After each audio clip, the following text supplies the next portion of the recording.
Today we are going to talk about one of the most beautiful pieces of music that Beethoven wrote. It is the second movement of his 7th symphony.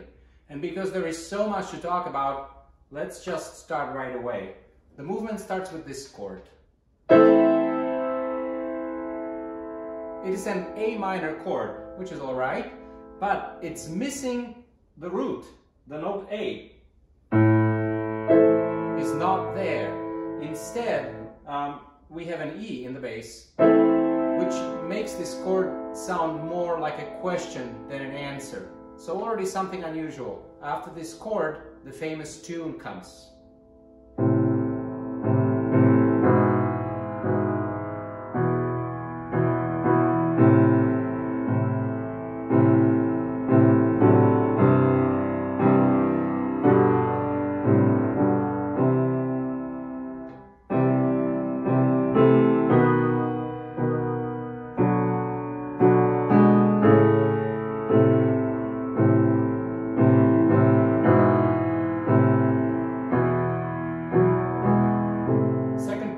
Phrase repeats in pianissimo.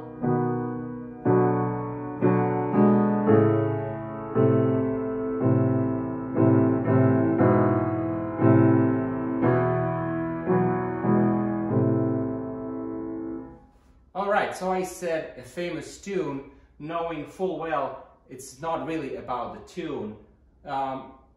Not a melody that would win pop charts. This is the melody.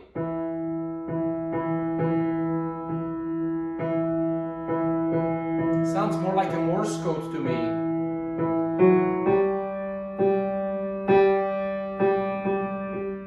So what it really is about, it's about the harmony that underlies this beautiful section. So, and now what does he do with this material? Beethoven builds a set of variations on top of it. So, the first variation is about to come. So far we've heard violas, cellos and basses. Now the second violins join. They get this theme, and violas and cellos join with a counter melody, and this is actually a proper melody. This is how it sounds together in the first variation.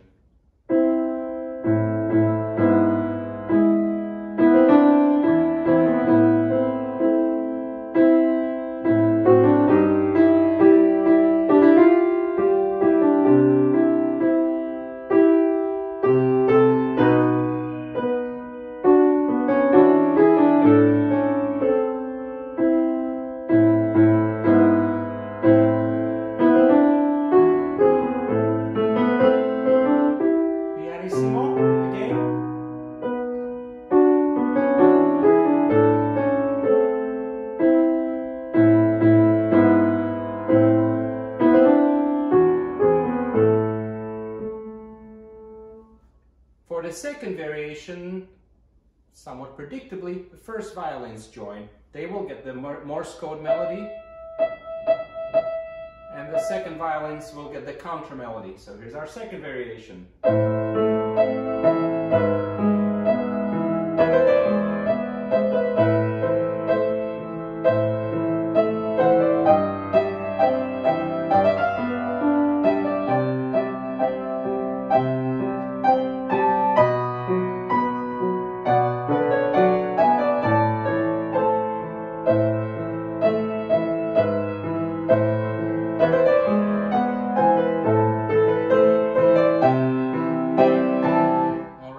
So what Beethoven changed is that instead of having the second half of the phrase repeat in pianissimo, now he asks us to do a crescendo, and things grow. Oboes and bassoons join, then flutes and horns, and everything grows going into the next variation. So here's the end of the second variation when the winds start joining us.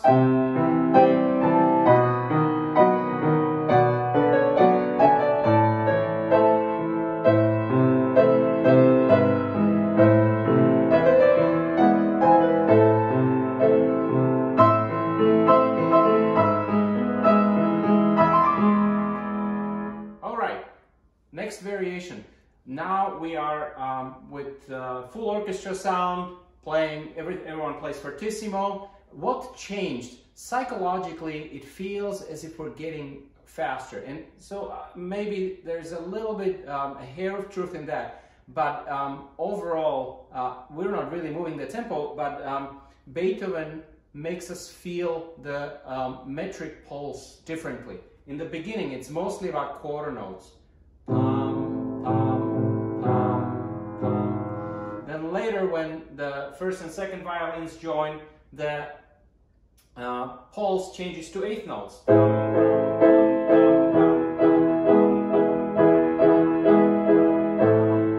And now we get a tripletty feel here in low strings.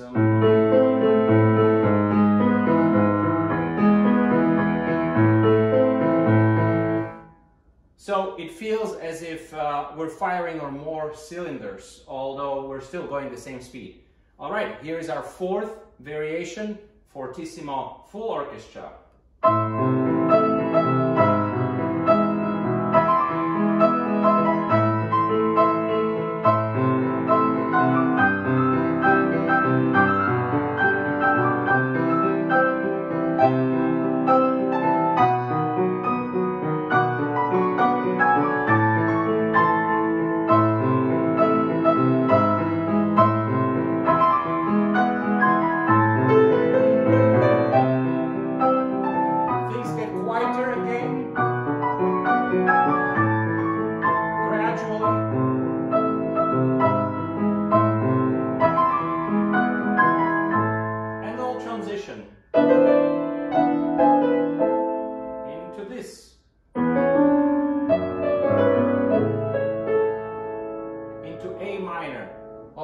It's time to reveal the entire structure of the piece. It is a set of variations on this theme, and that set is interrupted twice by a secondary theme, which provides a contrast in character and little relief. It's in a major key, and it's just a very sweet melody that sort of unfolds unproblematically. So here is our transition into the secondary theme.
To another variation.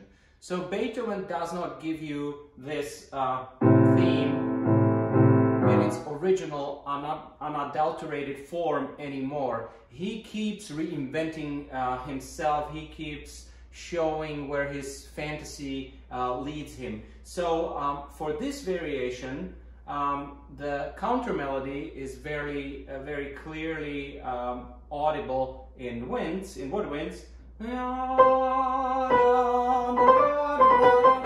But where is the Morse code melody in this variation? Listen again carefully.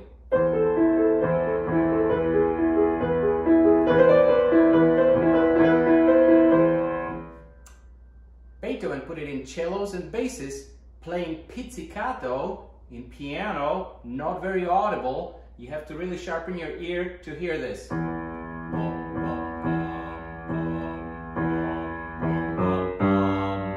And so forth. So here is our next variation.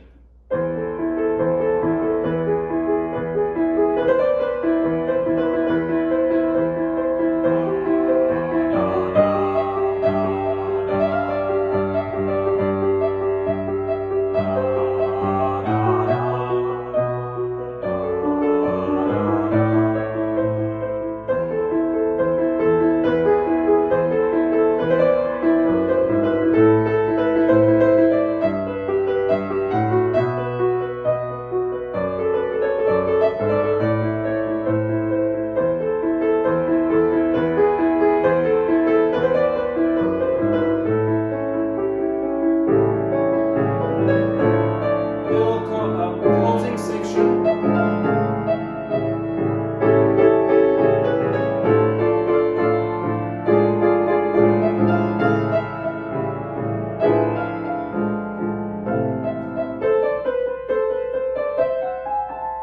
Ooh, and what is that?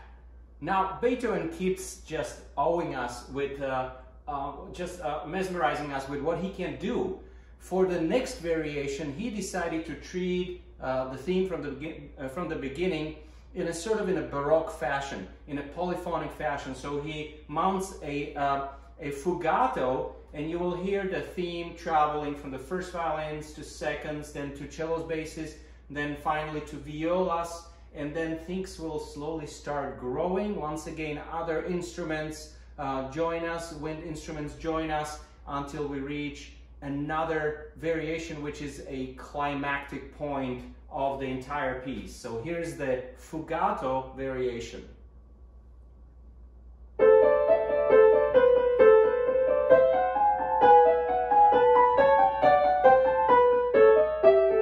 Second violins.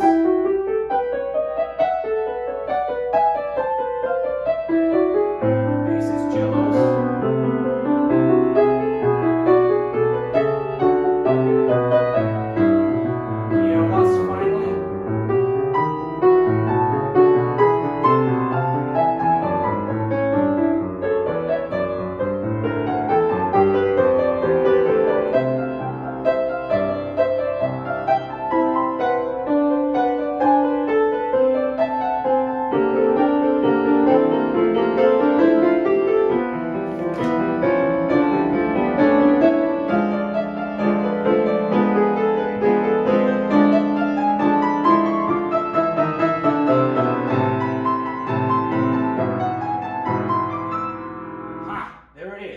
Double forte, full orchestra, strings and brass play the theme from the beginning.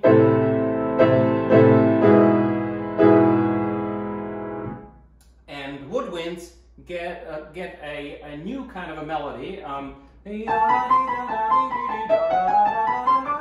which is in itself a variation of the contra melody.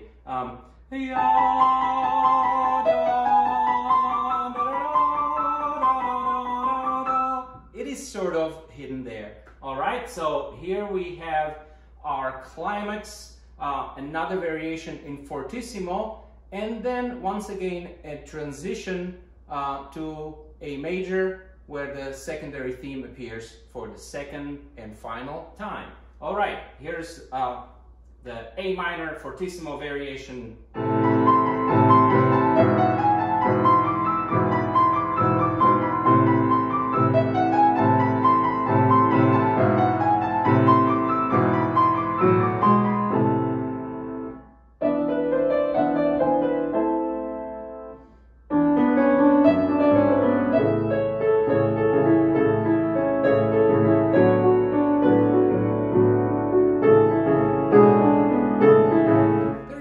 Thing I wanted to tell you about this secondary theme.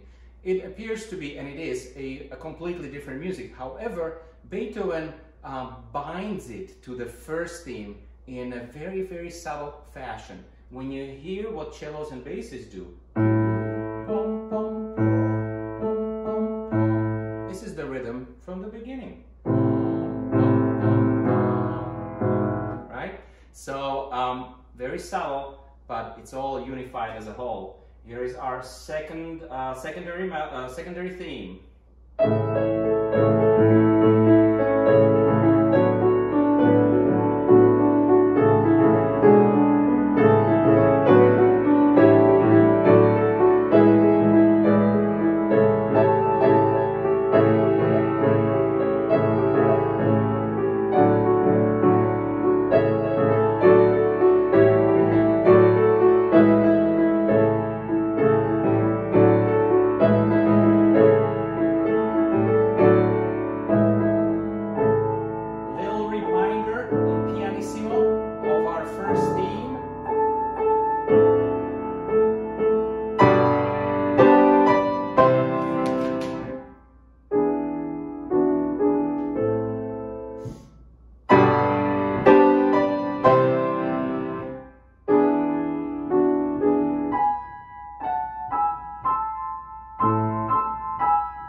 We are at the final variation of this movement, and to me this is the moment that really truly blows my mind.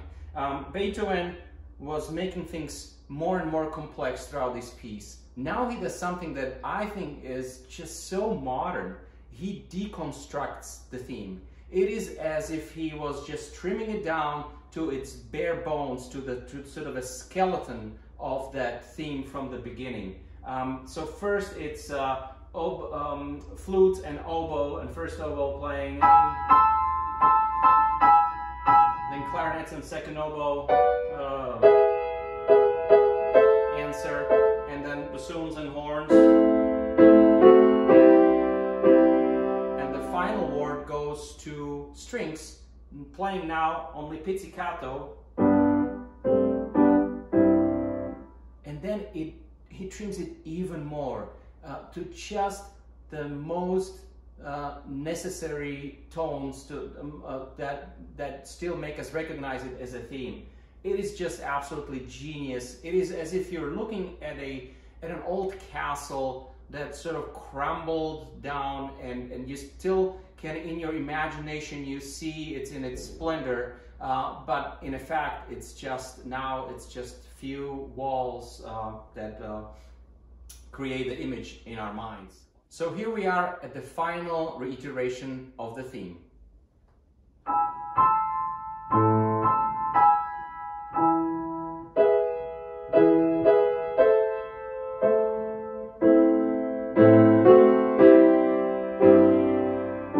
Strings, pizzicato, and even more skeleton-y.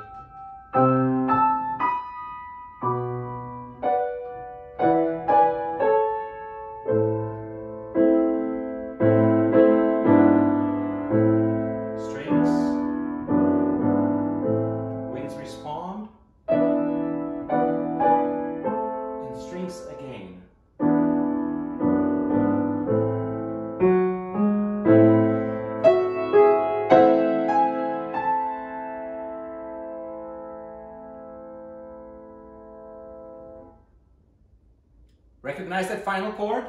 It's the same chord from the beginning. And once again, Beethoven deprives us of that A note, the root note. He doesn't do this. Now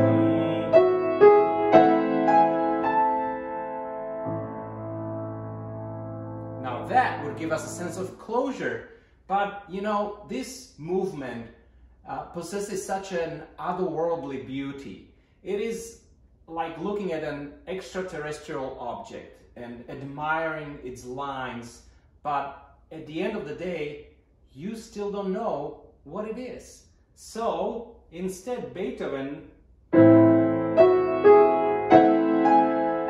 leaves us with a mystery. Have a beautiful day, and thanks for watching.